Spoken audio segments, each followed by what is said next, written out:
জাতির জনক বঙ্গবন্ধু কন্যা জননেত্রী শেখ হাসিনার ৪৪তম স্বদেশ প্রত্যাবর্তন দিবস উপলক্ষে দোয়া মাহফিল ও আলোচনা সভার আয়োজন করেছে বঙ্গমাতা সাংস্কৃতিক জোট। সোমবার সকালে কেরানীগঞ্জের কদমতলী গোল চত্বর এলাকায় একটি কমিউনিটি সেন্টারে বঙ্গমাতা সাংস্কৃতিক জোটের প্রতিষ্ঠাতা সভাপতি শাহ আলমের সভাপতিত্বে ও সাধারণ সম্পাদক অনুপ কুমার বড়ুয়ার সঞ্চালনায় আলোচনা সভায় প্রধান অতিথি হিসেবে উপস্থিত ছিলেন বঙ্গমাতা সাংস্কৃতিক জোটের উপদেষ্টা ও ঢাকা শিশু হাসপাতালের মহাপরিচালক ডাক্তার জাহাঙ্গীর আলম।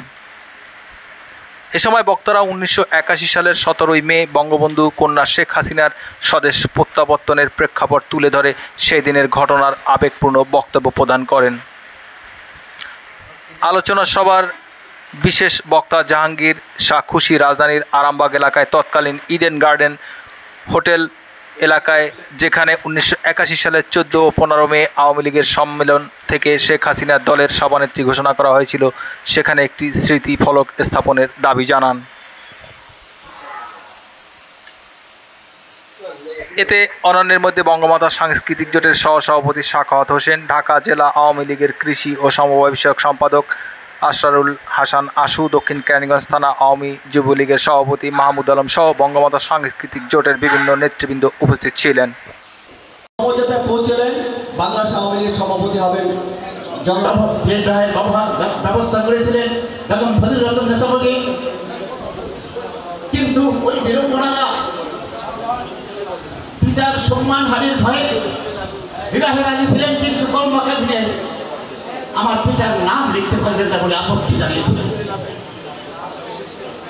এই বিষয়টি আশ্রয় কেন্দ্রের পরিচালক বৃন্দ যখন জাতির পিতা বঙ্গবন্ধুকে অবহিত করলেন, জাতির পিতা ধমক দিয়ে বলেছিলেন, তোরা কি জানিস না আমার দক্ষিণী মায়েদের পিতার নাম? যা কাজী সাথে গিয়ে লিখতে বল, পিতার নাম শেখ মুজিবুর রহমান, ঠিকানা এই ছোট্ট একটা বিষয় উপলব্ধ করে আমাদের চলচ্চিত্র একদম মহান পিতা। এইরকম আমরা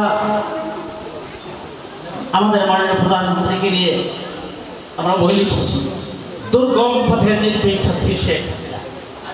শেখ হাসিনার একজন নির্ভীক ছাত্রী, কিন্তু তার পথটা ছিল দুর্গম। সেই দুর্গম পথ অতিক্রম করে আজকে আমাদেরকে একটা উন্নত স্মার্ট বাংলাদেশ বিনির্মাণ করে যাচ্ছেন।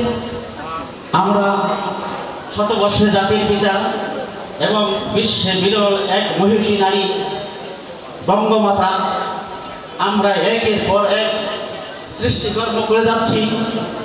বাংলাদেশে ৫১টি ডিস্ট্রিক্ট এবং ৭টি মহানগর বঙ্গমাতা সাংস্কৃতিক জোটের কমিটি সম্পন্ন করা হয়েছে।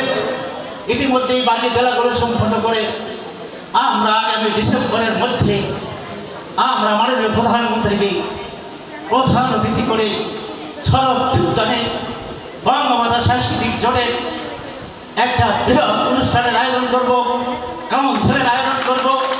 সেই আয়োজনে আপনারা সকলেই সহযোগিতা করে আমাকে যেভাবে সর্বাত্মকভাবে সারা বাংলাদেশে একটা স্বচ্ছ এবং এই তারেক জিয়ার মতো লোক যে বদমাইশি বাংলাদেশে ছিল এবং বাংলাদেশে কি না করেছে, আসলে যদি ওরা ক্ষমতায় আসে আবার সেই কি হবে দেশটা এবং এই তারেক জিয়া হবে কি এই দেশের প্রধানমন্ত্রী, আপনারা কি মেনে নিতে পারবেন?